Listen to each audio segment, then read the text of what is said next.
بسم اللہ الرحمن الرحیم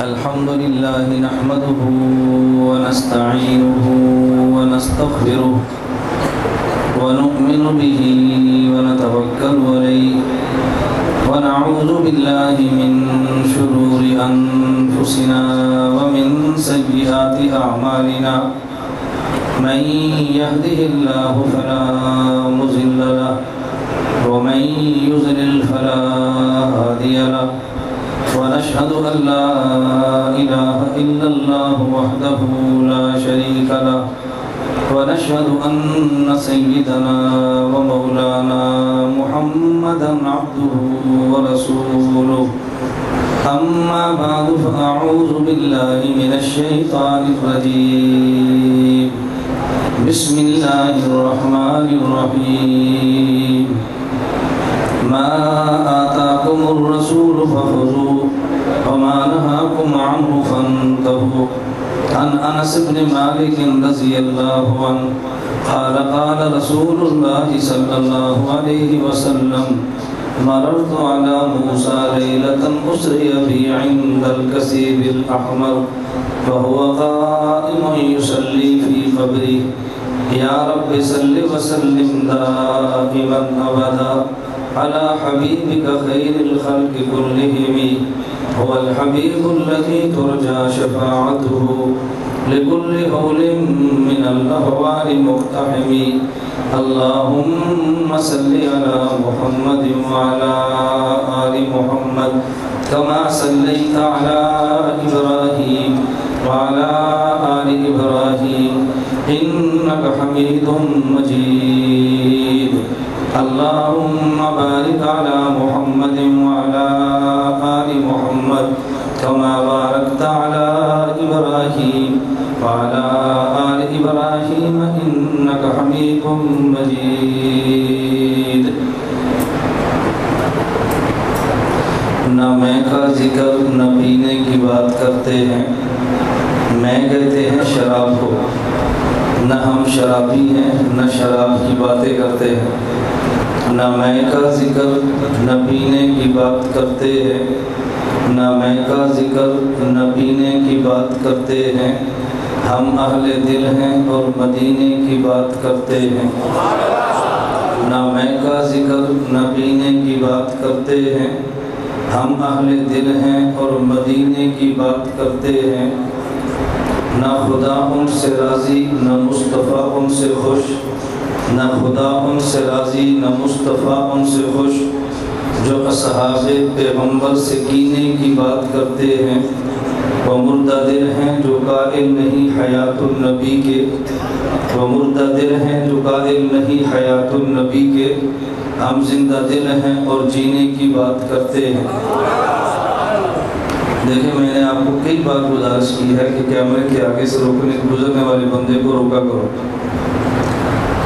بات سمجھ آئی اتنی محنت کر کے 1.5 لاکھ کا ہم نے کیمرہ لیا صرف بیان ریکارڈ کرانے کے لیے آپ کے لیے بیان یہ 2 لاکھ کا ہے میرے لیے بیان یہ پوری دنیا کا ہے آپ کو اندازہ نہیں ہے کہ میرے بیان دنیا میں لوگ کہاں کہاں پہ سنتے ہیں جب اس بیان نیٹ پہ اپلوڈ ہونا ہے تو اس کو 10 منٹ میں سننے والی کی تعداد لاکھوں میں ہوتی ہے تو اس لیے میں اکثر بیانات میں کہتا ہوں کہ روکا کرو شاید تم بھی بول پڑا کرو وہ تو بیٹھے رہتے ہو چپ کر کے یہ قوم نہیں سمجھ دیا سے جب تک ان کو ڈانٹ کرنا سمجھو سمجھ نہیں آتی بات میری بات سمجھ آ رہی ہے آپ کو یہ میں ہر بیان میں کہتا ہوں میرے لیے المیہ یہ ہے کہ میرے شہر کے لوگ میرے ساتھ تعاون نہیں کرتے سچی بات ہے میں نے آج کے آپ کے درس کے لیے 10 گھنٹے کا سفر کیا ہے آپ سمجھیں کہ مولانا صاحب 87 سے اٹھ کر آئے لیکن میں دوائی بھی کھا رہا ہوں گولیاں بھی کھا رہا ہوں ساتھ اپنے سفر بھی جاری رکھتا ہوں 10 گھنٹے کا میں نے سفر کیا صرف آج کے درس حدیث کو ناغہ نہ کرنے کے لیے کل میں نے 3 جلسے پھر کرنے ہیں زور کے بعد تلگنگ ہے پھر مغرب کو بنڈی ہے پھر رات کو پھر بنڈی ہے آپ بتائیں کہ اتنی دور سے آنا پھر جانا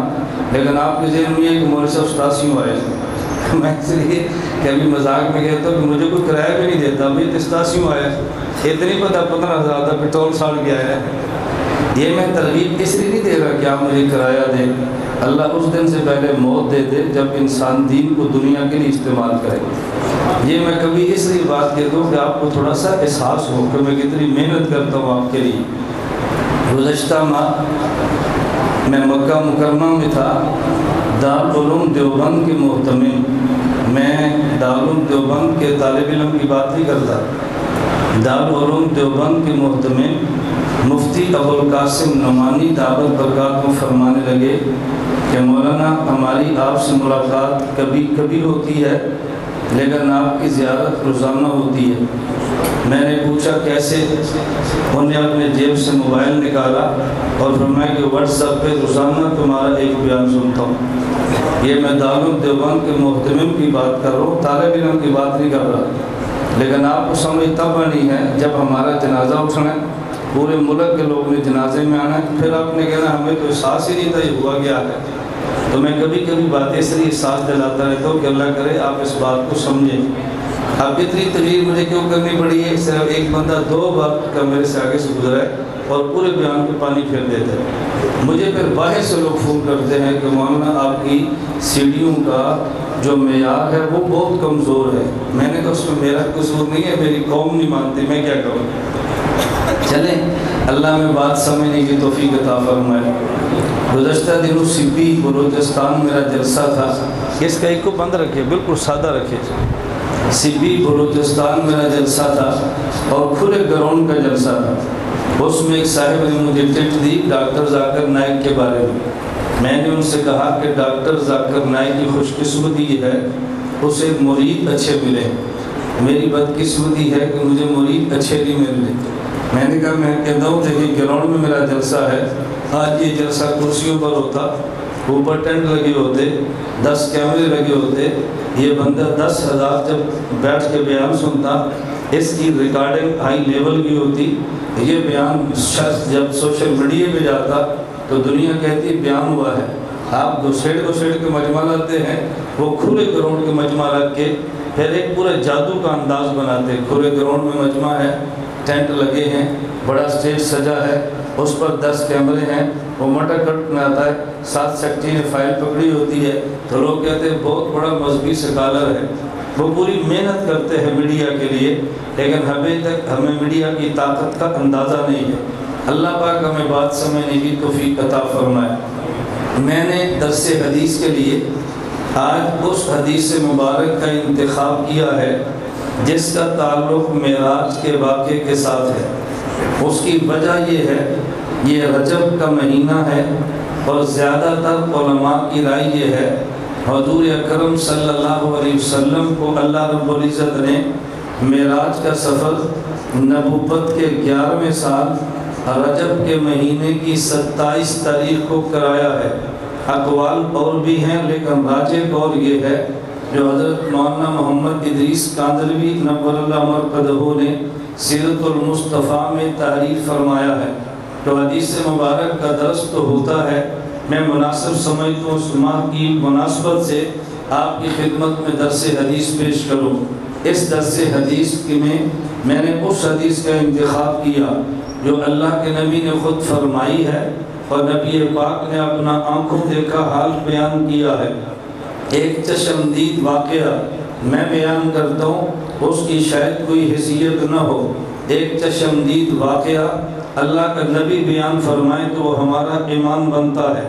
حضور اکرم صلی اللہ علیہ وسلم کو اللہ نے مکہ مکرمہ بیت اللہ سے لے کے عرش معلیٰ تک کی مختصر وقت میں سیر کرائی ہے.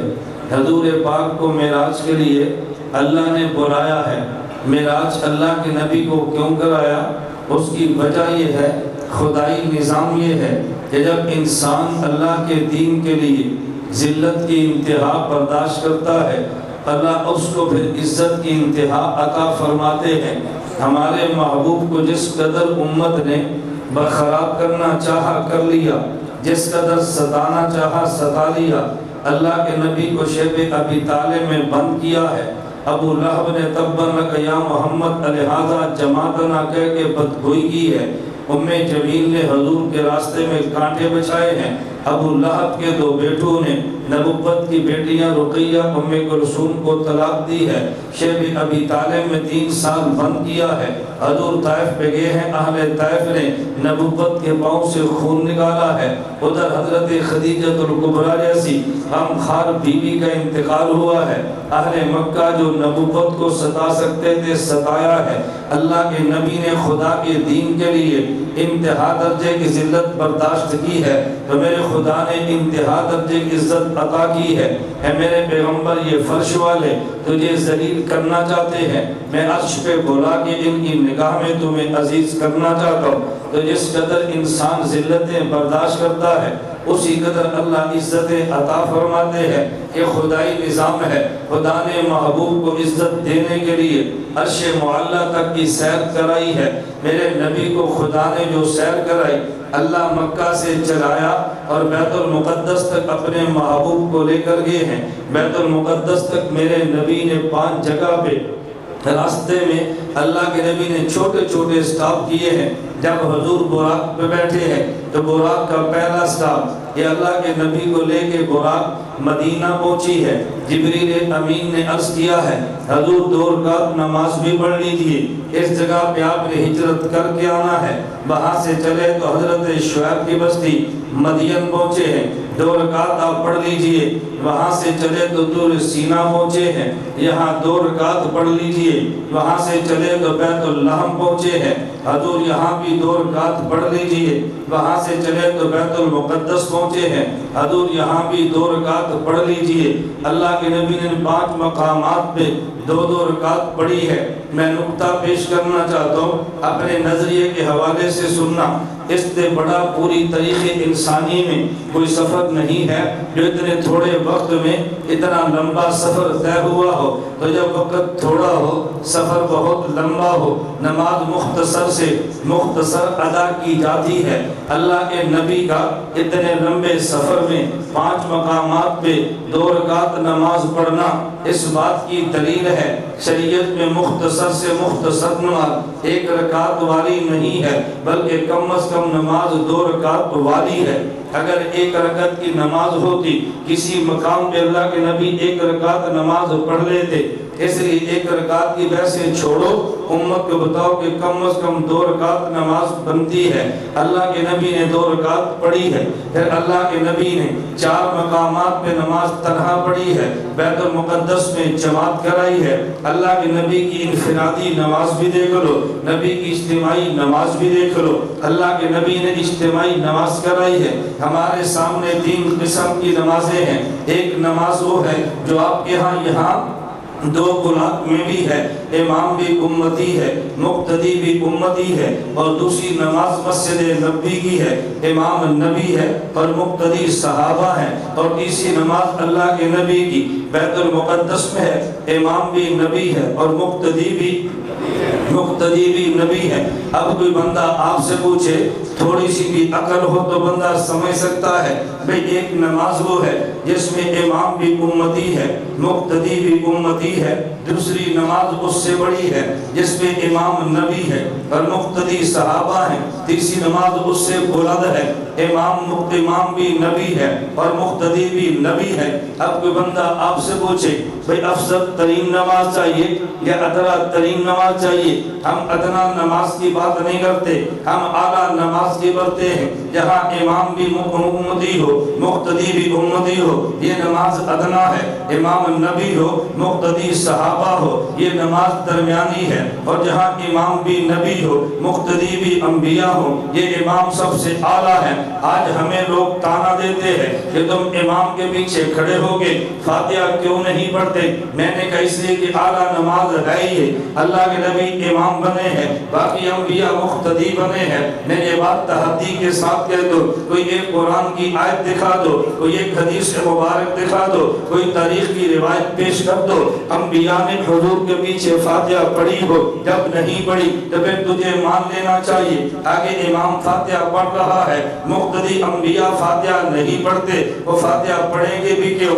امام قرآن والا ہے، مقتدی تورات والا ہے، امام قرآن والا ہے، مقتدی انجیل والا ہے، امام قرآن والا ہے، مقتدی زبور والا ہے، امام قرآن والا ہے، مقتدی صحیفے والا ہے۔ وَلَقَدْ آتَيْنَاكَ سَبْعًا مِنَ الْمَثَانِي وَالْقُرْآنَ الْعَظِيمَ۔ فاتحہ ملے گی ہے، پیچھے والوں کو فاتحہ ملی جو نہیں ہے وہ فاتحہ پڑھیں گے کیسے؟ تو پتہ یہ چلا امام الانبیاء فاتحہ پڑھ رہے ہیں، مقتدی فاتحہ نہیں پڑھتے، تو قیامت کے دن اگر اللہ اعلان فرما دے بھئی جن نے امام کے پیچھے فاتحہ نہیں پڑھی وہ کھڑے ہو جائے، وہاں صرف میں اور آپ کھڑے نہیں ہوں گے، 1,24,000 انبیاء بھی کھڑے ہوں گے، جہاں وہ جائیں گے وہاں ہم جائیں گے، جہاں وہ جائیں گے وہاں ہم جائیں گے۔ اس لیے جو بندہ یہ فتویٰ دیتا ہے کہ امام کے پیچھے نماز نہ پڑھے تو فاتحہ نہیں ہوتی، یہ فتویٰ مجھ اور تجھ پہ نہیں ہے، یہ فتویٰ انبیاء پر ہے۔ انبیاء نے امام کے پیچھے فاتحہ نہیں پڑھی، ان کی نماز نہیں ہوتی، تو پھر ہماری بھی نہیں ہوئی۔ جب ان کی ہو گئی ہے ہماری نماز کیوں نہیں ہوتی؟ میں بتا یہ رہا تھا یہ نبوت کے کچھ واقعات پیش آئے ہیں۔ اللہ کے نبی نے 4 جگہ پہ نماز تنہا پڑھی ہے، وہ 2 رکعت سے کم نہیں پڑھی، ایک مقام پہ جماعت کے ساتھ پڑھی نہیں بلکہ حضور نے پڑھائی ہے۔ ہم اس انفرادی نماز کے بھی قائل ہیں، ہم اجتماعی نماز کے بھی قائل ہیں۔ اللہ کے نبی وہاں سے چلے ہیں، میں صرف نظریات پہ بات کرنے لگا ہوں، میں نے وہ حدیث مبارک آپ کو تفصیل سے سمجھانی جو میں نے تلاوت کی ہے۔ حضور وہاں سے عرش پہ جانے لگے، نبی کا ایک سفر مکہ سے لے کے یہاں تک کا مکمل ہوا ہے، میرے نبی کا دوسرا سفر بیت المقدس سے لے کے عرش والا شروع ہونے لگا ہے۔ اللہ کے نبی جب گئے ہیں پہلے اعمال آسمان پہ ملاقات حضرت آدم سے ہے، دوسرے آسمان پہ ملاقات حضرت عیسیٰ سے ہے، تیسرے آسمان پہ ملاقات حضرت یوسف سے ہے، چوتھے آسمان پہ اللہ کے نبی سے ملاقات حضرت ادریس سے ہے، 5ویں آسمان پہ ملاقات حضرت ہارون سے ہے، 6ٹھے آسمان پہ ملاقات حضرت موسیٰ سے ہے، 7ویں آسمان پہ ملاقات حضرت ابراہیم سے ہے۔ سوال پیدا ہوتا ہے جب خدا نے ملاقاتیں کرائی ہے یہ ترتیب کیوں بنائی ہے؟ انبیاء اور بھی تھے، صرف ملاقاتیں ان سے کیوں ہے؟ ان میں بھی یہ ساتھ تھی، یہ ترتیب کیوں بنائی ہے؟ تو پہلے آسمان پہ ملاقات حضرت آدم سے ہے، ان کا حق پہلے بنتا تھا، وہ ابو الانبیاء جو ہیں، اے حضور پہلی ملاقات اپنے ابا جی سے کر لیجئے، حضرت آدم ہے، اوپر کی ملاقات عیسیٰ سے ہے، حضرت عیسیٰ وہ نبی ہے جن کو خدا نے زندہ اٹھایا ہے، پھر دوبارہ خدا نے اتارنا ہے، فرمایا ابا جی سے بھی مل لیجئے جو آپ سے پہلے زندہ گیا ہے، ان سے بھی مل لیجئے، یہ وہ شخص جو زندہ گیا بھی ہے جس نے زندہ آنا بھی ہے۔ اس کے بعد حضرت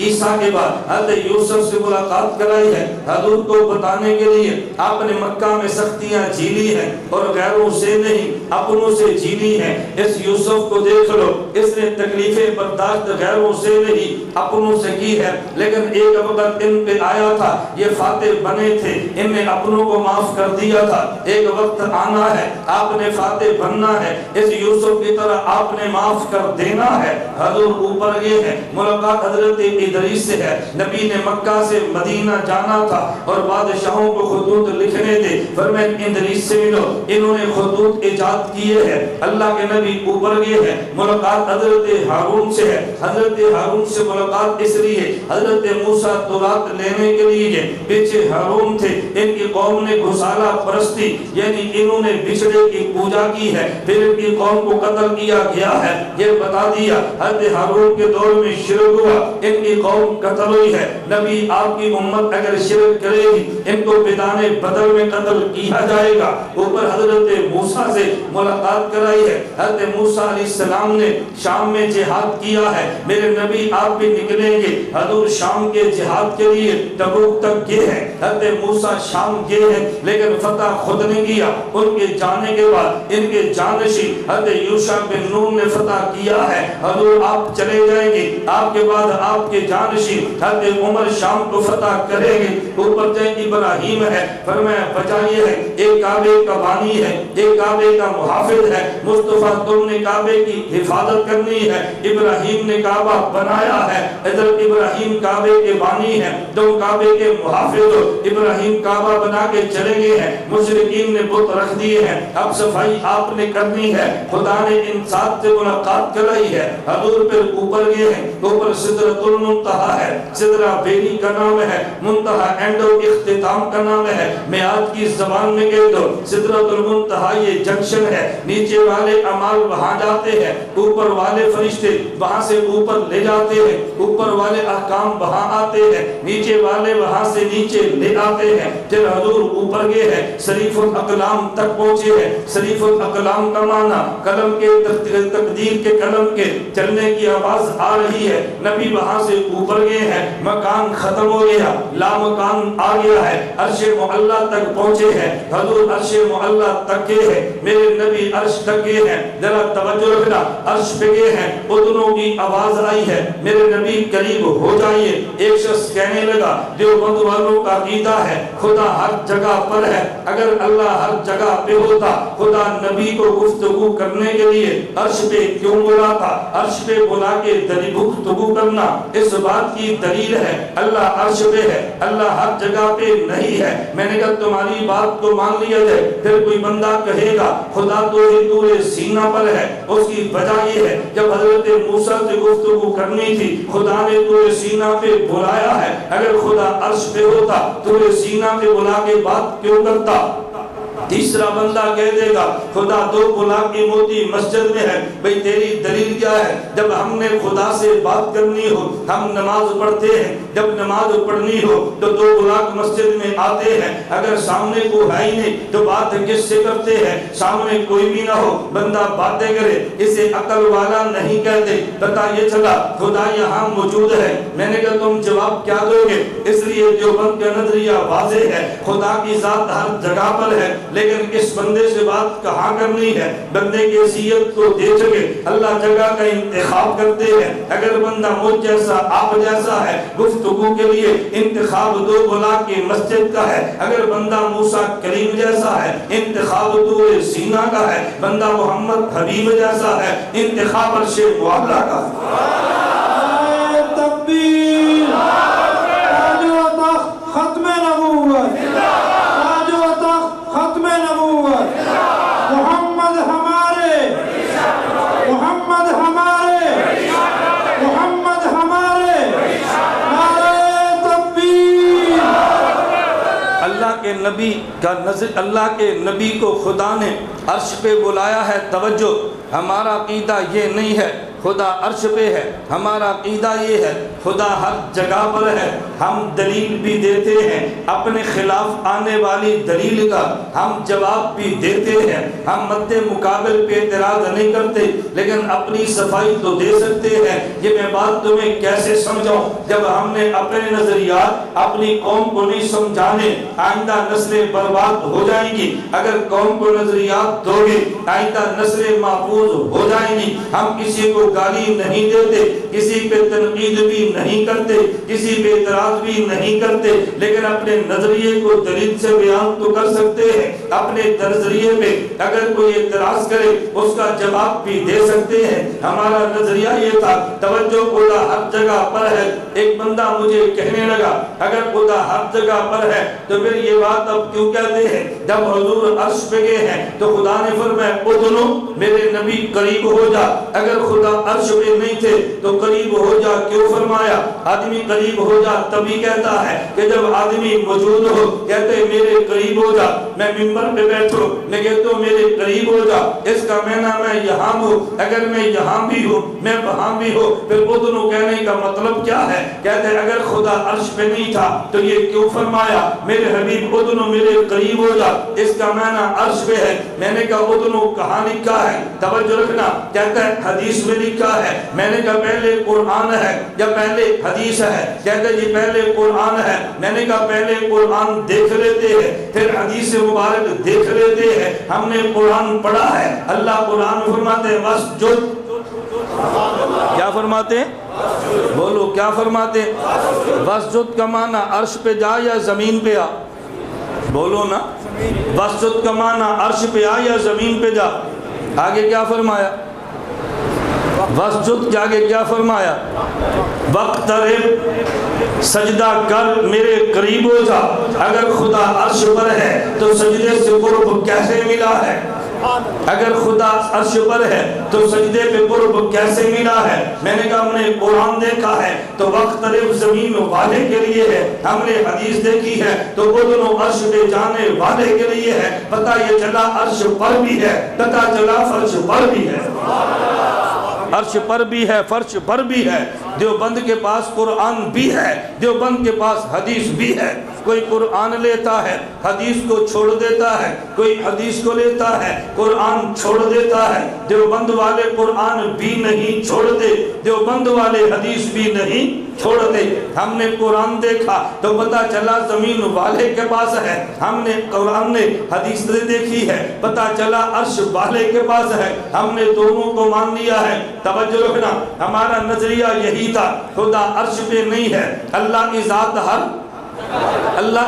ہر جگہ پر ہے۔ پھر ہمارا نظریہ ہے اللہ کے نبی عرش پہ گئے ہیں، خدا سے بات بھی کی ہے، خدا کا دیدار بھی کیا ہے، ہمارے نبی نے اللہ کی بات کو سنا بھی ہے، اللہ کی ذات کو دیکھا بھی ہے۔ مقابلے میں اور آگے توجہ، بھئی تم کہتے ہو تمہارے نبی نے خدا کو دیکھا ہے، میں نے کہا جی ہاں ہم کہتے ہیں دیکھا ہے۔ کہتے حدیث مبارک کون سی ہے جس سے پتہ چلا؟ میں نے کہا خصائص الکبریٰ میں ہے، حدیث موجود ہے۔ عبداللہ بن عباس رضی اللہ عنہما فرماتے ہیں رسول اللہ صلی اللہ علیہ وسلم نے فرمایا رأیت ربی عز و جل، میں نے خدا کو دیکھا ہے۔ انس بن مالک کہتے ہیں رسول اللہ صلی اللہ علیہ وسلم نے فرمایا رأیت نور العظم، میں نے نور اعظم کو دیکھا ہے۔ کہا یہ جو تم نے حدیث بیان کی ہے یہ تو قرآن کے خلاف ہے، قرآن کریم میں ہے لا تدرک الابصار وهو يدرك الابصار، کوئی آنکھ بھی خدا کو نہیں دیکھ سکتی۔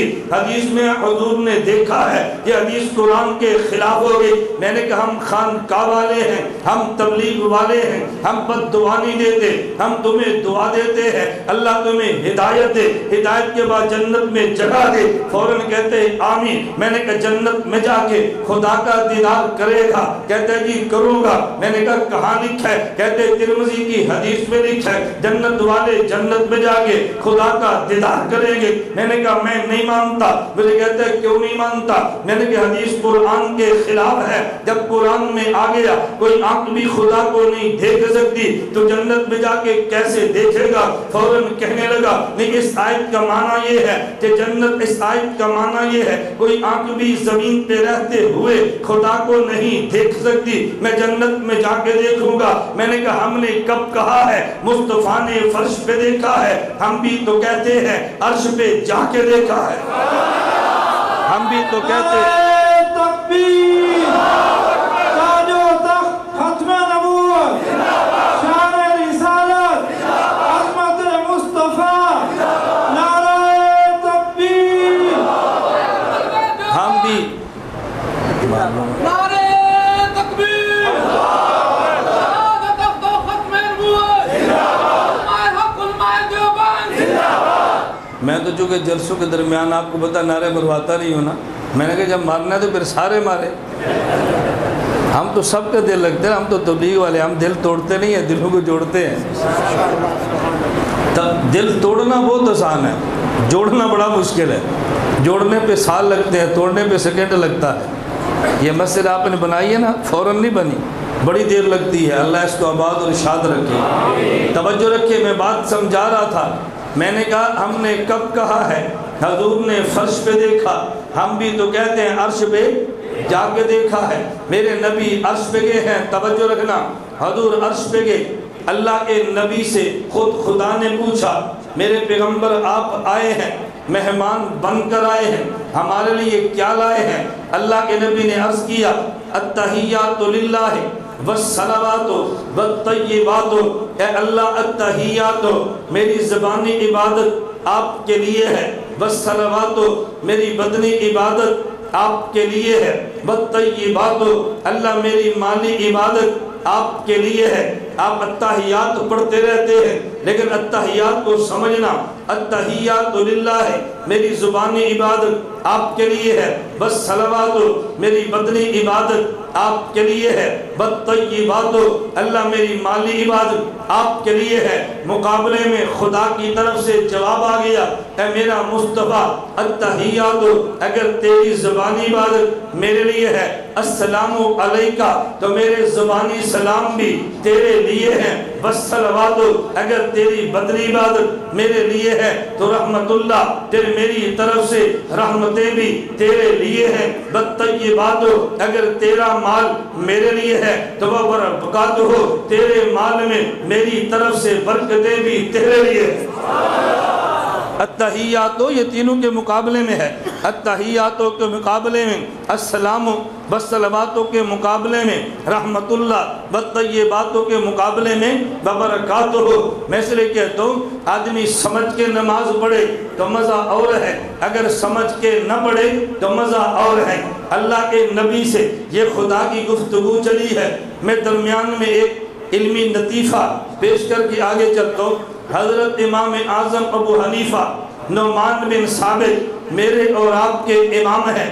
امام اعظم ابو حنیفہ تشریف فرما ہے، ایک دیہات سے بدو آیا، عرابی آیا، آ کر امام صاحب سے سوال کیا، اب بابن او ببابین، توجہ رکھنا، اب بابن او ببابین۔ امام صاحب نے جواب دیا ببابین، اس نے دعا دی ہے بارک اللہ فیکا کما بارک فی لا بلا۔ امام صاحب نے فرمایا آمین۔ وہ دیہاتی چلا گیا، شاگردوں نے کہا حضرت بات سمجھ نہیں آئی، نہ اس کا سوال سمجھ آیا نہ آپ کا جواب سمجھ آیا۔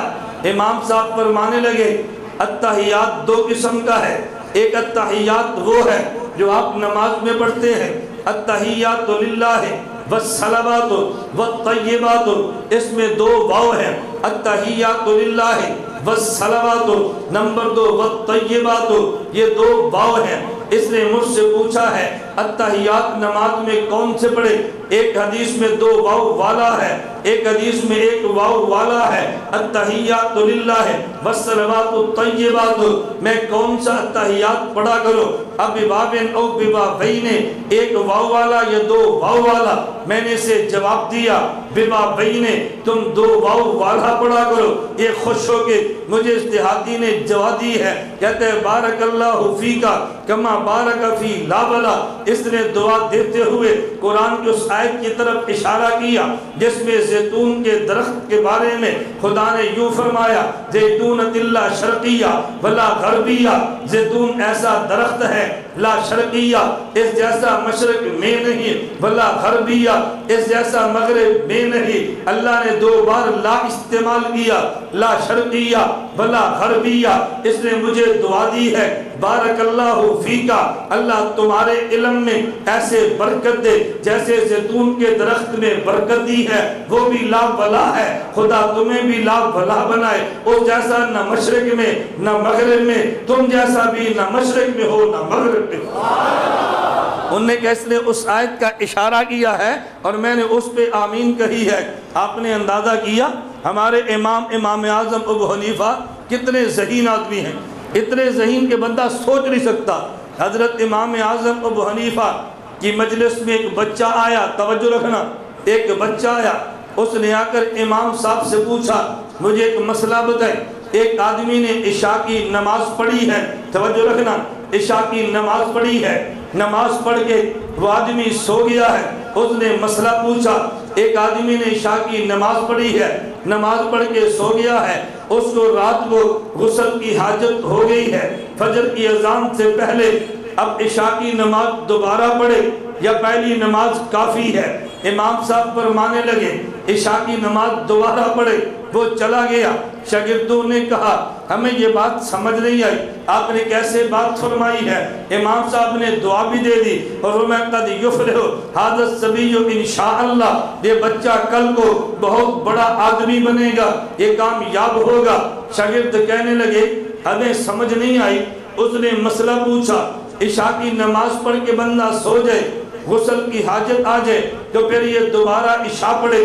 آپ نے فرما دیا دوبارہ پڑھے، دوبارہ لٹانے کی ضرورت کیا ہے؟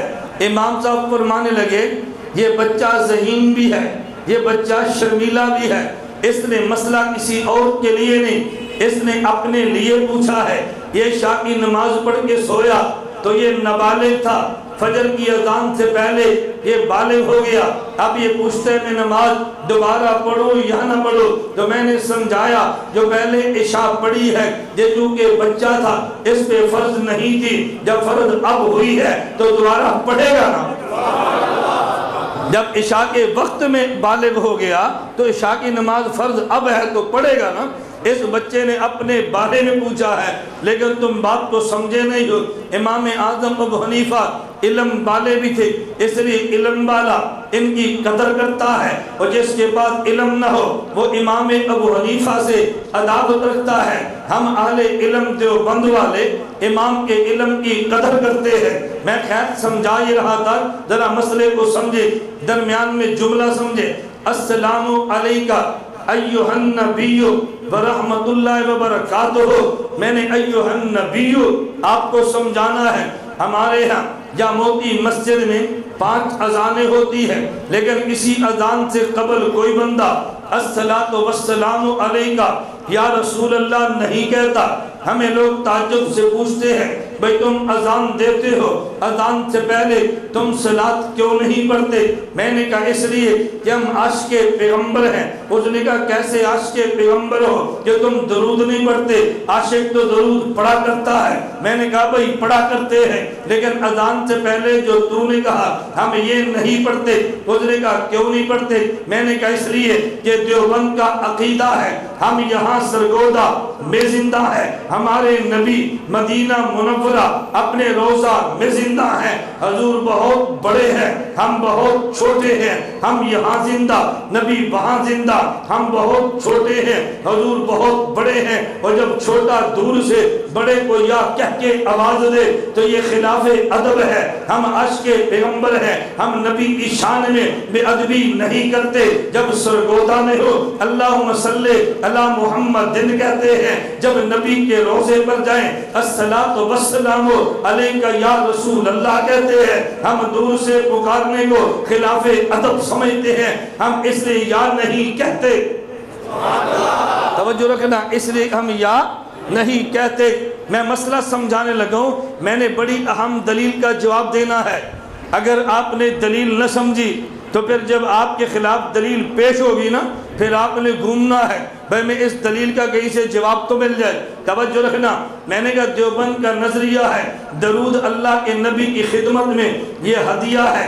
ہدیے کا طریقہ یہ ہے، باپ سرگودا میں ہے، ماں سرگودا میں ہے، باپ بیٹا جدہ میں ہے، اگر وہاں سے کوئی آنے لگے بیٹا اس کے ہاتھ ابو جان کے لیے کمبل بھیج دیتا ہے، امی جان کے لیے چادر بھیج دیتا ہے، بھئی ابو جان کو کمبل دے دینا، میری امی جان کو چادر دے دینا۔ لیکن جب خود جدہ سے سرگودا ہے ابو جان کی خدمت میں کمبل پیش کر دیتا ہے، امی جان کی خدمت میں چادر پیش کر دیتا ہے۔ ہدیے کا طریقہ یہ ہے کہ دور سے بھیجا جاتا ہے، قریب جا کر خدمت میں پیش کیا جاتا ہے۔ درود نبی کی خدمت میں ہدیہ ہم سرگودا سے اللہم صلی علی محمد کہہ کے فرشتوں کے ذریعے بھیج دیتے ہیں، جب نبی کے روضے پہ جائیں تو یا رسول اللہ کہہ کے پیش کر دیتے ہیں۔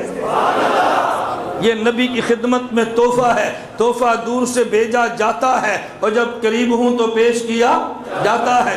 اب آپ کے خلاف دلیل آنے لگی ہے، میں نے وہ سمجھانی ہے۔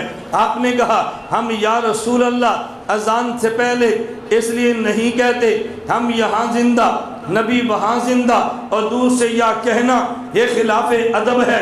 میں نے کہا جی ہاں خلاف ادب۔ کہا جی نماز پڑھتے ہو؟ میں نے کہا بحمداللہ پڑھتے ہیں۔ اتحیات بھی بیٹھتے ہو؟ میں نے کہا جی قاعدہ میں بیٹھتے ہیں۔ اتحیات پڑھتے بھی ہو؟ میں نے کہا پڑھتے بھی ہیں۔ کہا جی سناؤ؟ میں نے کہا تحیات للہ والصلوات والطیبات السلام علیکہ ایھا النبی ہو، تو جب اذان سے پہلے ہم نے یا رسول اللہ کہا تم نے خلاف ادب کہہ دیا، ابھی جو نماز میں تم ایھا النبی کہہ رہے ہو تو یہ خلاف ادب نہیں ہے، تو پھر اذان میں نہ نماز میں تم نہ کہا کرو السلام علیکہ ایھا النبی نہ کہا کرو، ہمیں پتا چلے تم ادب والے ہو۔ میں نے کہنا بات سمجھنا، السلام علیکہ ایھا النبی ہم نماز میں کہتے ہیں اور کہتے رہیں گے، اس کی وجہ بات توجہ سے سمجھنا، وجہ یہ ہے اللہ کے نبی عرش پہ گئے ہیں، خدا نے نبی کو فرمایا السلام علیکہ ایھا النبی، نبی عرش سے فرش پہ آئے ہیں، جب نماز پڑھی ہے تو نماز میں حضور فرما رہے ہیں السلام علیکہ ایھا النبی۔ معلوم ہوا اللہ کے نبی کسی کو خطاب نہیں کرتے، خطاب کب کریں جب سامنے نبی ہو، سامنے نبی تو ہے ہی نہیں، حضور پھر بھی ایھا النبی کہہ رہے ہیں، پتہ یہ چلا اللہ کے نبی اتحیات میں السلام علیکہ ایھا النبی جب فرمائے تو کسی نبی کو خطاب نہیں کرتے، جب خطاب نہیں فرماتے پھر السلام علیکہ ایھا النبی کیوں کہتے ہیں؟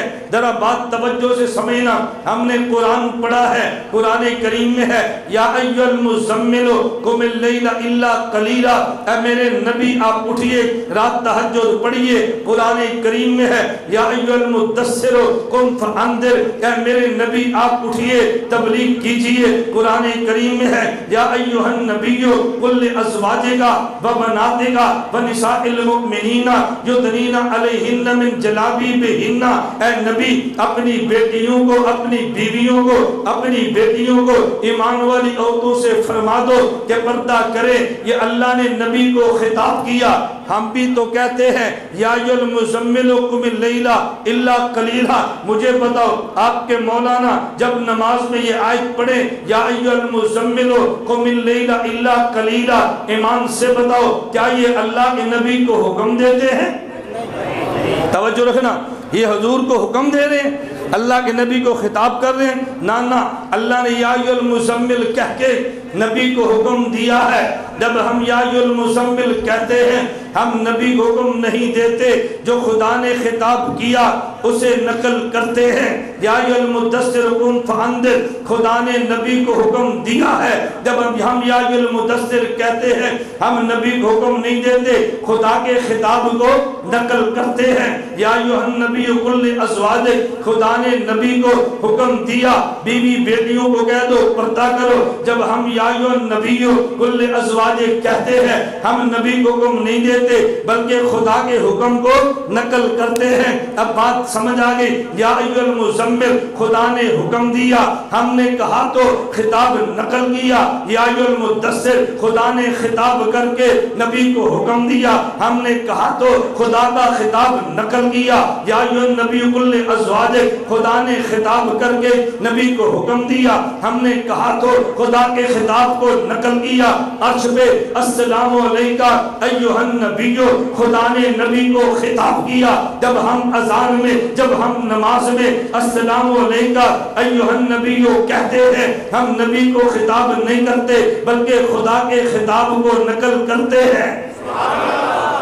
خطاب نہیں کرتے بلکہ خدا کے خطاب کو نقل کرتے ہیں۔ میں نے کہا اذان سے پہلے جب تو یا رسول اللہ کہے تو نبی کو خطاب کرتا ہے، جب ہم نماز میں السلام علیکہ ایھا النبی کہے ہم خطاب نہیں کرتے، خدا کے خطاب کو نقل کرتے ہیں۔ بڑے کو دور سے خطاب کرنا خلاف ادب ہے، بڑے کے خطاب کو نقل کرنا عین ادب ہے۔ اس کی وجہ اور ہے، اس کی وجہ توجہ رکھنا۔ میں اس مسئلے پہ روشنی نہیں ڈالتا، میں صرف آپ کو معراج کی رات کے ان واقعات کی روشنی میں اہل و سنت کے نظریات دے رہا ہوں تاکہ ہمارے علم میں ہو ہمارے عقائد و نظریات کیا ہے۔ اللہ کے نبی عرش پہ گئے ہیں، حضور عرش سے نیچے فرش پر آئے ہیں، نبی مکہ مکرمہ میں حضور تشریف لے آئے، راستے میں کئی واقعات پیش آئے، ان میں سے ایک واقعہ اللہ کے نبی نے جو خود نقل فرمایا، میں اس واقعے کو پیش کرنے لگا۔ اللہ کے نبی فرمانے لگے میں مکہ سے گزرا، مدینہ بھی گیا ہوں، بیت المقدس بھی گیا ہوں، مدین بھی گیا، طور سینہ بھی گیا، توجہ طور سینہ بھی گیا، لیکن ایک ایسی جگہ پر گیا جہاں حضرت موسیٰ کی قبر تھی، مررت علی موسیٰ لیلۃ اسری بھی، میں گزرا حضرت موسیٰ کی قبر کو، معراج کی رات گزرا، میں نے حضرت موسیٰ کو دیکھا، فرمایا مررت علی موسیٰ لیلۃ اسری بھی عند القصیب الاحمر، عند القصیب الاحمر، سرخ ٹیلے کے بعد حضرت موسیٰ کی قبر ہے، میں وہاں سے گزرا، وہ قائم یصلی فی قبرہ، حضرت موسیٰ قبر میں کھڑے ہو کے نماز پڑھ رہے تھے، حضرت موسیٰ قبر میں کھڑے ہو کے نماز پڑھ رہے تھے۔ یہ حدیث مبارک صحیح مسلم میں ہے، یہ حدیث مبارک سنن نسائی میں ہے، یہ حدیث مبارک مسند ابی یعلا موصلی میں ہے، یہ حدیث مبارک الخصائص الکبریٰ میں ہے۔ اللہ کے نبی نے فرمایا میں نے حضرت موسیٰ علیہ السلام کو دیکھا، وہ قبر میں کھڑے ہو کے نماز پڑھ رہے تھے۔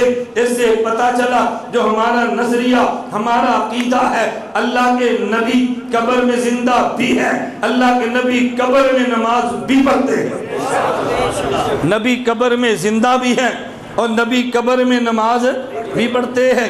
یہ ہمارا نظریہ ہے، اس نظریے پہ ہم دلائل بھی رکھتے ہیں، ہم نظریہ بھی رکھتے ہیں، کوئی اس پہ شبہ پیش کرے ہم اس کے جواب بھی دیتے ہیں۔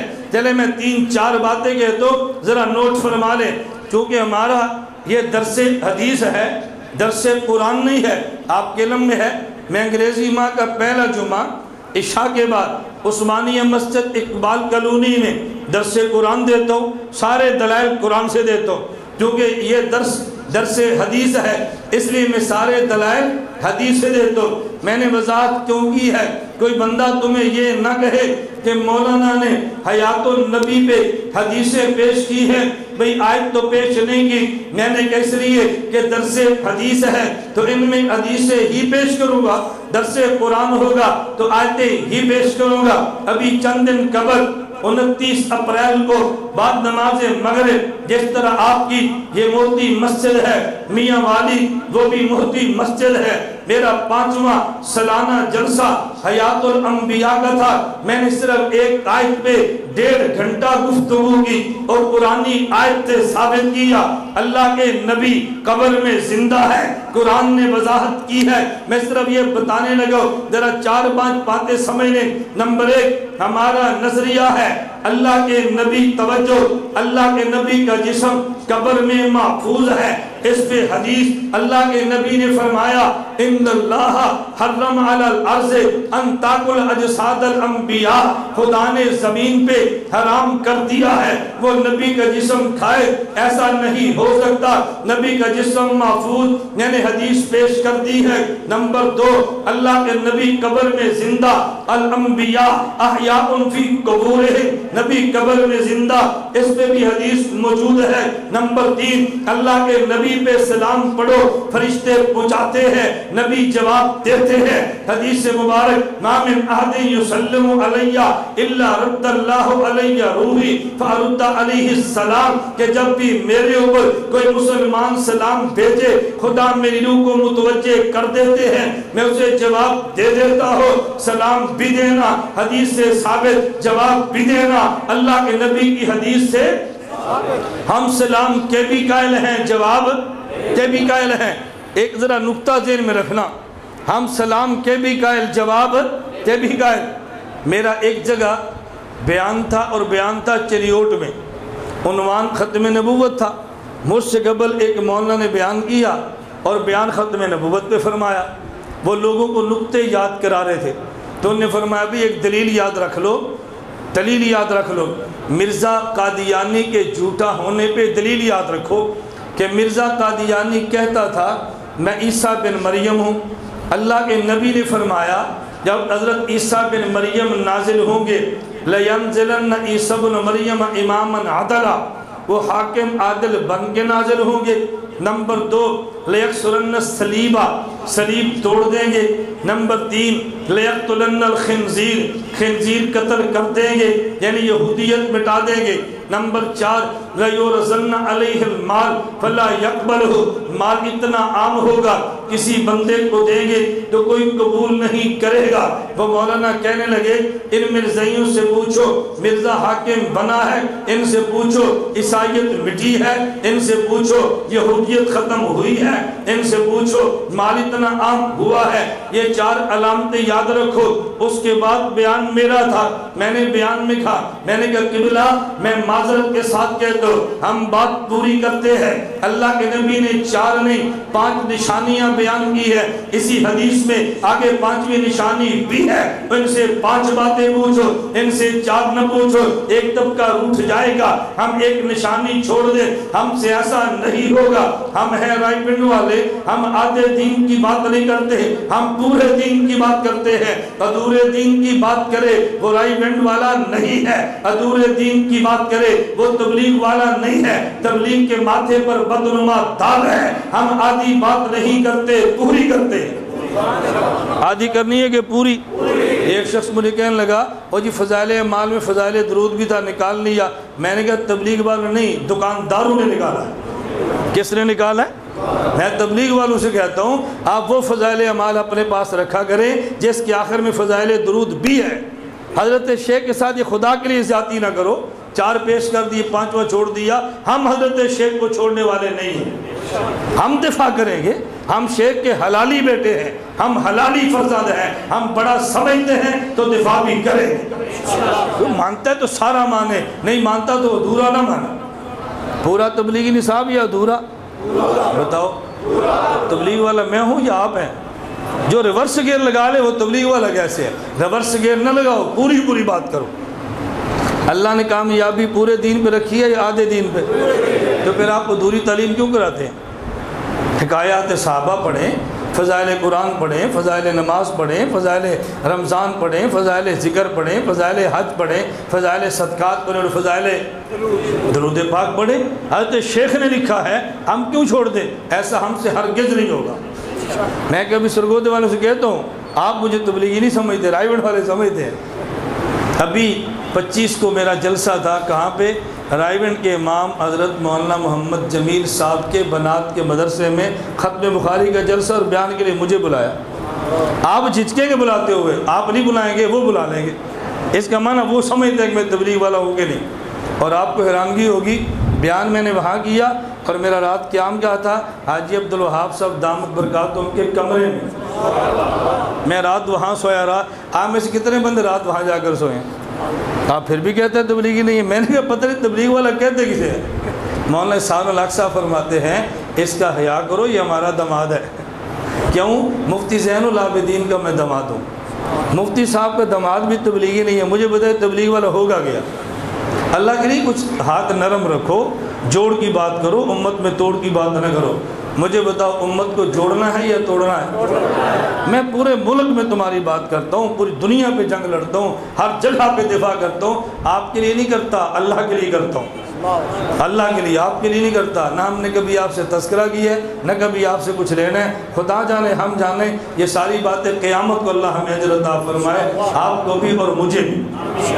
چلے میں بات سمجھا رہا تھا، نشانیاں کتنی ہیں؟ 4 یا 5؟ میں نے کہا اسی حدیث میں ہے، مسند ابی یعلا مسری کی حدیث ہے، اللہ کے نبی صلی اللہ علیہ وسلم فرمایا عیسیٰ بن مریم آئیں گے، لَيَنزِلَنَّ عیسیٰ بن مریم، یہ نازل ہوں گے امام عادل بن کے، لَيَكْسُرَنَّ الصَّلِيبَ، صلیب توڑ کے عیسائیت مٹا دیں گے، لَيَقْتُلَنَّ الْخِنزِيرَ، خنزیر قتل کے یہودیت کا صفایا کر دیں گے، وَلَيُقْتَرَنَّ عَلَيْهَا الْمَالُ فَلَا يَقْبَلْ، کوئی مال دے گا قبول نہیں کریں گے، مال اتنا عام ہوگا۔ 5ویں نشانی اللہ کے نبی نے فرمایا ثُمَّ لَئِنْ قَامَ عَلَىٰ قَبْرِي فَقَالَ يَا مُحَمَّدْ لَأُجِيبَنَّهُ، حضرت عیسیٰ میری قبر پہ آ کے یا محمد کہیں گے میں جواب دوں گا۔ تکبیر، ختم نبوت، سر کو کف سر بلند، سر کو کف سر بلند، غیرت مند جرت مند، متکلم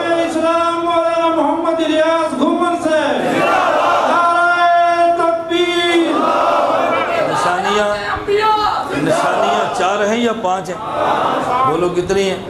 حضور نے فرمایا عیسیٰ میری قبر پر آئیں گے، یا محمد فرمائیں گے، میں محمد جواب دوں گا۔ آپ اس بات سے اندازہ کریں، آپ اس بات سے اندازہ کریں یہ فتنہ کتنا بڑا ہے۔ بات سمجھ آئی ہے؟ آپ اس سے اندازہ کریں فتنہ کتنا بڑا ہے۔ توجہ رکھنا، یہودیت کا فتنہ عیسیٰ علیہ السلام اکیلے مٹائیں گے، ایسے ہی ہے؟ بولو۔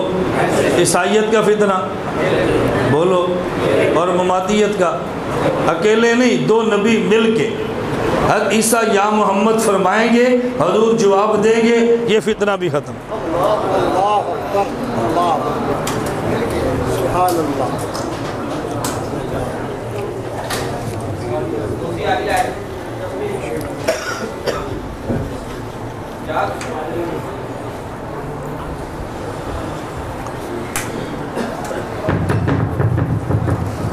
میری جی کوئی بات نہیں،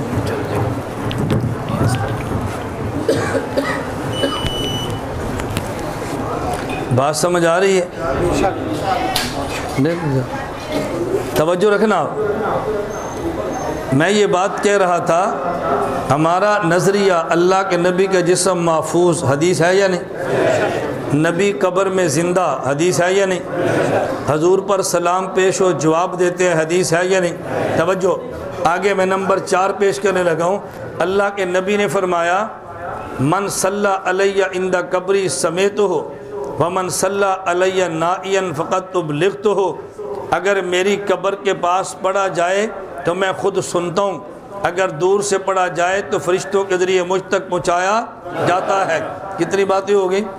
آپ نے باتیں گنی، میں ہر بات پہ حدیث پیش کرنے لگا ہوں۔ میں نے کہا 4، نمبر 5 سنیں، اللہ کے نبی قبر میں نماز پڑھتے ہیں، فی قبورہم یصلون۔ ہمارے نظریے میں 5 باتیں ہیں، ہم نے ہر بات پہ مستقل حدیث پیش کی ہے۔ خدا نے تمہیں دل دیا ہے، کسی عالم کو چٹ دے دو، انہیں کو بھی ہمارے سرگودے کے مولانا نے اپنے 5 نظریات پہ ہر نظریے پر مستقل حدیث پیش کی ہے، ہر نظریے پر مستقل حدیث پیش کی ہے۔ ہمارے نظریات میں کتنے حصے ہیں؟ انگلیاں دیکھ کر بتاؤ کتنے حصے ہیں؟ 5، میں گنواتا ہوں۔ نمبر 1، نبی کا جسم، بولو نبی کا جسم، دلیل ان اللہ حرم علی الارض ان تاکل اجساد الانبیاء۔ نمبر 2، نبی زندہ، الانبیاء احیاء۔ نمبر 3، پیغمبر پر سلام پڑھے جواب دیتے ہیں، ما من احد یسلم علیہ الا رد اللہ علیہ روحی فارد علیہ السلام۔ نمبر 4، قریب سے پڑھے خود سنتے ہیں، دور سے پڑھے فرشتے پہنچا دیتے ہیں، من صلی علیہ عند قبری سمیتہ ومن صلی علیہ نائیا فقط ابلغتہ۔ نمبر 5 میں بتا رہا تھا، نبی قبر میں نماز پڑھتے ہیں، فی قبورہم یصلون۔ ہم اپنے نظریات کے ہر جز پہ حدیث رکھتے ہیں، ہر جز پہ حدیث رکھتے ہیں۔ یہ نہیں کہ ایک مسئلے پہ حدیث پیش کر دی اور ایک پہ پیش نہیں کی۔ اللہ میں بات سمجھنے کی توفیق عطا فرمائے۔ توجہ رکھنا، کوئی بندہ آپ کو یہ بات کہہ دے گا اور جی حدیث مبارک مولانا نے پیش کی ہے، ہمارا اعتراض ہے، میں نے کہا ہم تنقید نہیں کرتے، لیکن جو اعتراض آپ دیں اس اعتراض کا جواب بھی دیتے ہیں۔ توجہ رکھنا، میں نے کہا اعتراض کیا ہے؟ کہتے ہیں آپ نے حدیث پڑھی ہے، ما من احد یسلم علیہ الا رد اللہ علیہ روحی، کہ جب کوئی بندہ مجھ پہ سلام پڑھے اللہ میری روح کو لٹا دیتے ہیں۔ جب کوئی مجھ پہ سلام پڑھے اللہ میری روح کو، توجہ رکھیا، اللہ میری روح کو لٹا دیتے ہیں۔ اس نے کہا اس میں تو نبی کو تکلیف دینے والی بات ہے۔ میں نے کہا وہ کیسے؟ کہتے ہیں 1 سیکنڈ بھی ایسا نہیں ہے جب اللہ کے نبی پر کوئی سلام نہ پڑھتا ہو، اس کا معنی ہر سیکنڈ میں سلام بھی پڑھا جاتا ہے۔ خدا نبی کی روح لٹا دیتے ہیں، پھر نکلتی ہے، پھر لٹاتے ہیں، پھر نکلتی ہے، پھر لٹاتے ہیں۔ تو یہ بار بار روح کے آنے اور جانے سے پیغمبر کو تکلیف ہوتی ہے یہ حدیث مان لی جائے یہ نبی کے شان کے خلاف ہے؟ میں نے کہا نا، ہم نے دیوبند سے حدیث بھی سنی ہے، اس کا مطلب بھی سمجھا ہے۔ شیخ العرب والعجم مولانا حسین احمد مدنی رحمت اللہ علیہ فرماتے ہیں، میں ایک جملہ علماء کے لیے کہہ دوں پھر بات آپ کو الگ سمجھا دوں گا۔ اور حضرت مدنی کہتے ہیں جب رد القصیلہ الہ ہو تو معنی اعادہ ہے، جب رد القصیلہ علا ہو تو معنی توجہ ہے۔ توجہ رکھے، رد القصیلہ الہ ہو معنی اعادہ، رد القصیلہ علا ہو معنی توجہ۔ یہ میں نے علماء کے لیے بات کی ہے، میں آپ کو سمجھانے لگا۔ اگر ردہ کے بعد علا آ جائے تو معنی متوجہ کر دینا ہے۔ اگر عربی زبان میں ردہ لفظ کے بعد الہ آ جائے تو معنی لٹا دینا ہے۔ اللہ نے یہ، اللہ کے نبی نے یہ نہیں فرمایا الا رد اللہ الی روحی، اللہ میری روح لٹاتے ہیں، بلکہ فرمایا الا رد اللہ علی روحی۔ جب ردہ کے بعد علا ہو تو معنی لٹانا نہیں ہے، معنی متوجہ کر دینا ہے۔ مطلب تو نے غلط خود بیان کیا۔ اللہ کے نبی نے فرمایا جب سلام پڑھا جائے تو میں چونکہ تجلیات الہیہ میں، مشاہدات الہیہ میں نبی پاک مستغرق ہوتے ہیں، اللہ نبی کو متوجہ فرما دیتے ہیں، نبی ان کو جواب دے دیتے ہیں۔ اس سے مراد روح کا لٹانا نہیں ہے، اس سے مراد نبی پاک کو متوجہ فرمانا ہے۔ اور یہ نہیں ہر وقت، یہ ضروری نہیں ہے، یہ بالکل اسی طرح جس طرح ایک بڑا آدمی ہو اور اس کے ہزاروں کارخانے ہوں، اس نے حساب چیک کرنا ہو تو اس میں کیا ہوگا، ایک کارخانے کے ایک منشی دوسرا وہ تفصیلی حساب لے کر آئیں گے اور کھڑے رہیں گے، پیچھے دیکھا بھی کیوں آئے ہو، چیک کیا، پھر اپنے کام میں لگ گئے۔ یہ نہیں تھا کہ ایک ایک مزدور کا خود چیک کرے، منشی لے کر آئے ایک بار چیک کر دے۔ ہم سلام پڑھتے ہیں، فرشتے اکٹھے سلام لے کر جاتے ہیں، نبی نے جواب دیا، پھر اپنے کام میں مشغول ہو گئے۔ میں بتا صرف یہ رہا تھا ہمارے نظریات حدیث سے ثابت، میں اس حدیث پہ بات کر کے بات سمیٹتا ہوں۔ حضرت موسیٰ علیہ السلام کے بارے میں اللہ کے نبی نے فرمایا، میں حضرت موسیٰ کی قبر سے گزرا، سرخ ٹیلے کے پاس قبر تھی، حضرت موسیٰ کھڑے ہو کے قبر میں نماز پڑھ رہے تھے۔ توجہ، یہ ہمارا نظریہ ہے۔ ایک بندہ کہنے لگا یہ تمہارے نظریے کے خلاف ہے۔ میں نے کہا وہ کیسے؟ کہتے آپ کہتے ہو حضرت موسیٰ قبر میں نماز پڑھ رہے تھے، ادھر تم کہتے ہو بیت المقدس میں سارے انبیاء حضور کے پیچھے کھڑے تھے، تو جب حضرت موسیٰ ادھر تھے تو پھر بیت المقدس میں کون تھا؟ اگر بیت المقدس میں حضرت موسیٰ تھے تو قبر میں نماز کون پڑھ رہا تھا؟ توجہ رکھنا۔ میں نے کہا بات تو بڑی آسان ہے۔ کہتے جی وہ کیسے؟ میں نے کہا پہلے حضرت موسیٰ قبر میں نماز پڑھ رہے تھے، جب حضور بیت المقدس میں ہے، حضرت موسیٰ بھی وہاں سے بیت المقدس میں نبی کے پیچھے نماز پڑھ رہے تھے، پہلے وہاں پڑھی ہے اب یہاں پڑھی ہے۔ امام بہقی نے حیات الانبیاء میں لکھا ہے ایک ہی وقت میں دو جگہ نمازیں نہیں ہے، پہلے وقت میں نماز اپنی قبر میں ہے، اس کے بعد نماز بیت المقدس میں ہے، ایک وقت میں دو جگہ۔ یہ اشکال والی بات ہے، لیکن دو وقت میں دو جگہ یہ اعتراض والی کوئی بات نہیں ہے۔ بات سمجھ آگئی؟ چلو پھر سوال سمجھے۔ ہمارا عقیدہ انبیاء اپنی قبروں میں نماز پڑھتے ہیں۔ ایک شخص مجھے کہنے لگا او جی نظریہ تو آپ کا یہ ہے انبیاء قبروں میں نماز پڑھتے ہیں۔ میں نے کہا جی ہاں، ادھر آپ کہتے ہو بیت المقدس میں حضور کے پیچھے نماز پڑھی ہے۔ میں نے کہا جی ہاں، سوال سمجھنا۔ کہتے ہیں اگر بیت المقدس میں انبیاء تھے تو بتاؤ قبروں میں کون تھے؟ اگر قبروں میں خود نبی تھے تو بتاؤ بیت المقدس میں کون تھے؟ میں نے کہا جو قبروں میں وہی بیت المقدس میں تھے۔ کہتے ہیں بیت المقدس میں بھی ہیں قبروں میں بھی ہیں، یہ بات کیسے ہے؟ میں نے کہا بات یوں نہیں ہے، جس نے سوال کیا وہ اٹک کر رہنے والا تھا، مجھ سے ٹیلی فون پہ پوچھا۔ میں نے کہا تم کہاں رہتے ہو؟ مجھے کہتے اٹک میں۔ میں نے کہا کہاں پڑھتے ہو؟ کہتے راول پنڈی۔ میں نے کہا سچ بولو جھوٹ نہ بولو۔ مجھے کہتے جی سچ ہے۔ میں نے کہا یہ جھوٹ ہے۔ مجھے کہتے سچ ہے۔ میں نے کہا جھوٹ ہے۔ مجھے کہتے جی وہ کیسے؟ میں نے کہا جب رہتا اٹک میں ہے تو پنڈی میں کیسے پڑھتا ہے؟ اس نے کہا جی رہتا اٹک میں ہو، پنڈی پڑھنے کے لیے آتا ہو۔ میں نے کہا وہ رہتے قبروں میں ہیں، بیت المقدس حضور کے پیچھے نماز پڑھنے کے لیے آئے۔ اب اگر آپ حضرات رائے ونڈ میں پھر رہے ہوں، سرگودے والوں سے پوچھو بھائی تو کہاں رہتا ہے، وہ کیا کہے گا رائے ونڈ؟ بولو کیا کہاں رہتا ہے؟ اور اسے کو تو جھوٹ بولتا ہے، کہتا ہے میں سرگودے رہتا ہوں، پھر تو رائے ونڈ رہے۔ وہ کہے گا نہیں میں رہتا سرگودا ہوں، یہاں اجتماع کے لیے آیا ہوں۔ انبیاء رہتے قبروں میں ہیں، وہ حضور کے پیچھے نماز کے لیے گئے۔ اس لیے ہم کہتے ہیں انبیاء اپنی قبروں میں، توجہ، انبیاء قبروں میں زندہ۔ ہمارا نظریہ ہے انبیاء کو قبروں میں رزق بھی ملتا ہے، انبیاء کو قبروں میں رزق بھی، نماز بھی پڑھتے ہیں۔ ایک بندہ کہنے لگا اگر نماز پڑھتے ہیں تو وضو کے لیے کہاں جاتے ہیں؟ میں نے کہا صحابہ نے غسل کرایا تھا، کہتے جی ہاں۔ میں نے کہا غسل سے وضو ہو جاتا ہے؟ کہتے جی ہاں۔ میں نے کہا وضو کا کرنا تو ثابت، ٹوٹنا تو بتا دے، کرنا ہم بتاتے ہیں۔ جب وضو ٹوٹا ہی نہیں ہے تو کرنے کا مطلب کیا ہے؟ ہو جی انبیاء کو قبر میں رزق ملتا ہے؟ میں نے کہا جی ہاں۔ قضاء حاجت کے لیے کہاں جاتے ہیں؟ میں نے کہا ہم تبلیغ والے بد دعائیں نہیں دیتے، خدا تجھے ہدایت دے، جنت میں جگہ دے، تو جنت میں کھائے اور پیے گا۔ مجھے کہتے جی ہاں۔ میں نے کہا پیشاب کے لیے جہنم میں جائے گا؟ مجھے کہتے نہیں۔ تو میں نے کہا پھر کہاں جائے گا؟ کہتے جنت میں پیشاب کی حاجت ہی نہیں ہے۔ میں نے کہا تجھے وہاں نہیں ہے، انہیں یہاں نہیں ہے، تیری وہ جنت، ان کی یہ جنت۔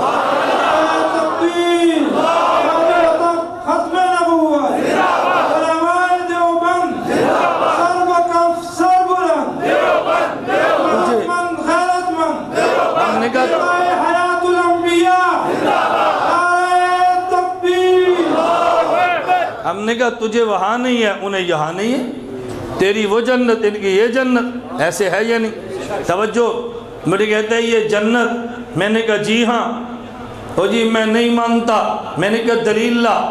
کہتے ہیں بخاری میں روایت ہے حضور تشریف لائے مدینہ منورہ، ادھر دیکھیں، مدینہ منورہ تشریف لائے، یہ جگہ کھودی مسجد نبوی کی تعمیر کے لیے، اندر سے مشرک کی ہڈی نکل آئی۔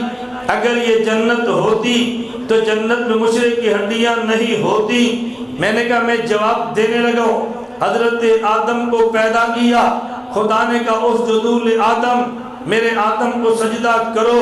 میں نے کہا سب نے کیا الا ابلیسا، ابلیس نے نہیں کیا، ابا انکار کیا، واستکبر تکبر کیا، وکان من الکافرین، وہ کافر ہو گیا۔ میں نے کہا ابلیس کہاں تھا؟ کہتے جنت میں۔ میں نے کہا تو کہتے مشرک کی ہڈی جنت میں کیسے؟ مجھے بتا ابلیس جیسا کافر جنت میں کیسے ہوگا؟ جی قرآن آگے بڑھے۔ میں نے کہا دکھاؤ۔ کہتے قرآن میں اخرج، خدا نے نکال دیا۔ میں نے کہا بخاری آگے بڑھے، اس میں نبشت، ان کی ہڈیوں کو نکال دیا۔ ابلیس وہاں تھا، خدا نے نکالا، مشرک کی ہڈی یہاں تھی، مصطفیٰ نے نکالا۔ یہ بھی جنت اور وہ بھی جنت۔ ترجمان علماء دیوبند مولانا الیاس گھمر سے، سر و کف سر بلند، غیرت مند، غیرت مند، ہم قرآن بھی مانتے ہیں، حدیث بھی مانتے ہیں کہ نہیں؟ ہم قرآن بھی پڑھتے ہیں، حدیث بھی پڑھتے ہیں۔ آپ محسوس نہ فرمایا کریں، المیہ ہمارا یہ ہے، ہم نے عوام میں عقائد کو بیان کیا نہیں ہے۔ اب دیکھیں میں عقیدہ بتا رہا ہوں، میں نے مخالف پہ تنقید کی ہے؟ میں نے کوئی فتویٰ دیا؟ میں اپنا عقیدہ بھی نہ بیان کروں۔ مسجد میری ہے اور میری مسجد میں سننے والا بھی میرا ہے۔ کہا مولانا صاحب مسجد بھی آپ کی، سامعین بھی آپ کے، ہم آپ کے، آپ ہمارے، ہمارا عقیدہ ہماری مسجد میں ہمیں نہ بتانا۔ اچھا پھر کہاں بتائیں؟ آپ مجھے یہ تو کہہ سکتے ہیں تنقید نہ کریں، آپ یہ کہہ سکتے ہیں گندی زبان استعمال نہ کریں، آپ یہ کہہ سکتے ہیں فتوے نہ لگائیں، آپ یہ کہہ سکتے ہیں مولانا گالیاں نہ دیں، سب مجھے آپ بات سمجھائیں۔ نہ میں گالیاں دیتا ہوں، نہ میں فتویٰ دیتا ہوں، نہ میں تنقید کرتا ہوں، نہ میں کسی کو برا بھلا کہتا ہوں۔ اپنا عقیدہ بیان کیا ہے اور کرتے رہیں گے انشاءاللہ، اپنا عقیدہ بیان کیا ہے اور کرتے رہیں گے۔ میں نے یہ حدیث مبارک پڑھی تھی، اسی پر میں بات سمجھانا چاہتا تھا۔ اللہ کے نبی نے فرمایا معراج کی رات میں گزرا، حضرت موسیٰ کی قبر سے موسیٰ علیہ السلام کھڑے ہو کے نماز۔ میں اس پہ سوال کر کے جواب دے کر بات ختم کرتا ہوں۔ میں سوال صاف کرتا ہوں تاکہ تمہیں کوئی تنگ نہ کرے۔ ایک آدمی کہنے لگا یہ حضرت موسیٰ علیہ السلام کو نبی پاک نے دیکھا، یہ حضرت رسول اللہ کا معجزہ تھا۔ کیا تھا؟ بولو۔ میں نے کہا دو باتیں الگ ہیں، ایک ہے موسیٰ علیہ السلام کا نماز پڑھنا، ایک ہے حضور کا مٹی سے دیکھ لینا۔ یہ دیکھنا معجزہ تھا، ان کا نماز پڑھنا تو معجزہ نہیں تھا۔ نماز پڑھ رہے تھے لیکن ہم نہیں دیکھ سکے، حضور نے دیکھا۔ یہ دیکھنا معجزہ ہے، نماز پڑھنا معجزہ نہیں ہے۔ ہمارا عقیدہ کیا ہے کہ موسیٰ علیہ السلام قبر میں نماز پڑھتے ہیں۔ اللہ کے نبی کا دیکھ لینا معجزہ ہے، ان کا نماز پڑھنا معجزہ نہیں ہے۔ میں نے بات ختم کی، بس صرف ایک بات ذہن نشین فرما لیں، ہم اہل و سنت کی بات کرتے ہیں اور بدعات سے امت کو بچاتے ہیں۔ اگر کوئی انسان خلاف سنت، توجہ رکھنا، اگر کوئی انسان خلاف سنت کام کرے، ثواب سمجھ کے کرے تو بدعت، ثواب سمجھ کے نہ کرے تو رسم۔ مسئلہ سمجھنا ہے، کوئی آدمی خلاف سنت کام کرے، ثواب سمجھ کے کرے تو بدعت، ثواب سمجھ کے نہ کرے تو پھر بدعت بھی غلط، رسم بھی بدعت۔ فرق کیا ہے؟ رسم پہ گناہ کم ہے اور بدعت پہ گناہ زیادہ ہے۔ ہمارے بر صغیر میں ایک رسم یا بدعت چلی ہے کہ لوگ 22 رجب کو کنڈے پیش کرتے ہیں، حلوہ پوڑی پکا کے کھاتے ہیں۔ یہ 22 رجب کے کنڈے اگر ثواب سمجھ کے کیا تو بدعت، اگر ثواب سمجھے بغیر کیا تو رسم۔ لیکن ایک بات ذہن نشین فرما لیں، ثواب سمجھے نہ سمجھے ایک بہت بڑا جرم اور بنتا ہے۔ وہ جرم یہ ہے کہ لوگ ان کنڈوں کو حضرت امام جعفر صادق کے کنڈے کہتے ہیں، جبکہ حضرت امام جعفر صادق رحمت اللہ علیہ پیدا ہوئے رمضان سن 80 ہجری یا 83 ہجری میں اور وفات پائی ہے شوال 148 ہجری میں، اور کنڈے منائے جا رہے ہیں 22 رجب کو۔ نہ امام جعفر صادق کی پیدائش ہے، نہ یہ ان کی وفات کا دن اور رات ہے۔ ان کی پیدائش رمضان 80 یا 83 ہجری میں اور ان کی وفات شوال 148 ہجری میں۔ حضرت امیر معاویہ رضی اللہ تعالیٰ عنہ جو نبی کے برادر نسبتی بھی ہیں اور فاتح شام بھی ہیں، کاتب وحی بھی ہیں، نبوت کے مایہ ناز صحابی بھی ہیں، پیغمبر کے بعد میں صحابہ والوں میں یہ خلیفہ بھی ہیں۔ امیر معاویہ کی وفات 22 رجب سن 60 ہجری کو ہوئی ہے۔ ہمارے بر صغیر کی ریاست رامپور میں، ایک ریاست رامپور میں 106 عیسوی میں یہ بدعت، یہ گناہ شروع ہوا ہے۔ حضرت امیر معاویہ کی وفات پہ دشمنان صحابہ نے رات کو چھپ چھپ کے یہ کنڈے پکا کے جشن منایا۔ پہلے چھپ کے کھائے جاتے تھے کہ سنیوں کو پتہ چل گیا یہ ہمارے خلاف لڑنے پہ اتر آئیں گے۔ جب سنی شریک ہو گیا اب چھپ کے نہیں، اب کھلائے جاتے ہیں دکھا کے۔ اس لیے میں کہہ رہا ہوں یہ 22 رجب امیر معاویہ کی وفات کا دن ہے۔ 22 رجب کو کنڈے ثواب سمجھ کے کیے تو بدعت، بغیر ثواب کے کیے تو رسم۔ لیکن ان دونوں سے ایک بڑا گناہ یہ ہے، اس گناہ کو سمجھے یہ منائے اس نے جو حضرت معاویہ کا دشمن تھا۔ اگر سنی نے یہ منا لیے ثواب سمجھ کر نہ بھی کھائے ویسے بھی کھا لیے تو یہ مشابہت ان سے ہوگی جو صحابہ کے دشمن ہے۔ اللہ کے نبی نے فرمایا من تشبہ بقوم فہو منہم، جو جس قوم سے مشابہت اختیار کرتا ہے قیامت کے دن انہی کے ساتھ کھڑا ہوگا۔ اس لیے گناہ سمجھے تب بھی نہ کھائیں، رسم سمجھے تب بھی نہ کھائیں، خود بھی بچیں امت کو بھی بچائیں۔ اگر تمہارے گھر میں کوئی بھیج دے اس کو کھانے کا جرم نہ کرے، کسی جانور کے سامنے پھینک دے، کسی باہر اس کو رکھ دے۔ صحابہ کی مذمت میں آنے والا کھانا اہل سنت کی غیرت کے خلاف ہے۔ اللہ ہمیں اہل سنت ہی بنائے، بدعات اور رسموں سے بچنے کی توفیق عطا فرمائے۔ وآخر دعوانا ان الحمدللہ رب العالمین۔